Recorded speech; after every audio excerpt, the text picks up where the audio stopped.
Hello student, तो आज हम लोग पढ़ेंगे जैव विविधता क्षति के कारण। लेकिन आप लोग वीडियो को शेयर, सब्सक्राइब और एडिशन 405 को बेल आइकन और सब्सक्राइब जरूर करें। तो आगे चलते हैं हम लोग जैव विविधता के कारण। जैव विविधता क्षति यानी कि जैव विविधता यानी कि अनेक प्रकार के जीव कैसे नष्ट हो जाते हैं उसको हम लोग समझेंगे। आवासीय क्षति, अगर किसी जीव के आवास को हम क्या कर देंगे, नुकसान पहुंचा देंगे, अर्थात उनके घरों को क्या कर देंगे, नुकसान पहुंचा देंगे, तो जीव क्या होने लगेगा, धीरे धीरे नष्ट होने लगेंगे, मर जाएंगे।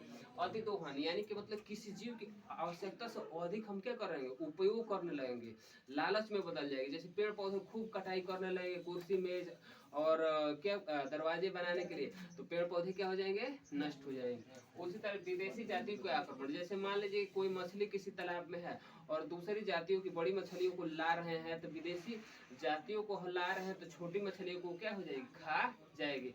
इस तरह से उसके बाद अगला है सह विलुप्तता, अर्थात इसका मतलब ये होता है, सह विलुप्तता का मतलब कि जैसे एक जाति पर दूसरी जाति आधारित होती है, अगर उस जाति को एक जाति को मार देंगे तो दूसरा जो उस पर आधारित है वो भी संगे संगे क्या हो जाएगी, मर जाएगी। जैसे अगर सभी पेड़ पौधों और घास को मिटा दिया जाए तो हमारा जीवन भी क्या हो जाएगा, खत्म हो जाएगा। गेहूं नहीं होगा तो हम लोग कहाँ से खाएंगे, गाय कहाँ से खाएगी, घास नहीं रहेगा। तो आगे चलते हैं, जैव विविधता संरक्षण किसे कहता है, अर्थात अनेक प्रकार के जीवों को सुरक्षित रखने के लिए संरक्षण किया जाता है।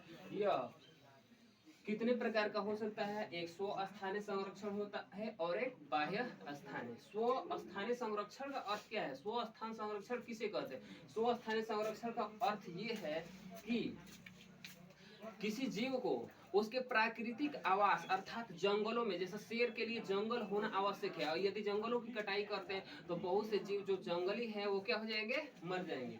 तो इसे प्राकृतिक आवास में रखने को, किसी जीव को प्राकृतिक आवास में रहने को प्राकृतिक रूप से स्व स्थानीय संरक्षण कहते हैं। और बाह्य स्थानीय संरक्षण का मतलब क्या होता है, यदि किसी मनुष्य द्वारा कहीं पर उचित वातावरण वाला घर या जगह बना करके और जीव को सुरक्षित रखा जाता है, उन्हें विलुप्ति से बचाया जा सकता है, उसको बनावटी आवास कहते हैं या उसको बाह्य स्थानीय संरक्षण कहते हैं। जैसे चिड़ियाघर, राष्ट्रीय उद्यान में अनेक प्रकार के पेड़ पौधों को रखा जाता है, चिड़ियाघर में अनेक प्रकार के जीव जंतुओं को रखा जाता है। तो आज के लिए इतना ही, तब तक के लिए।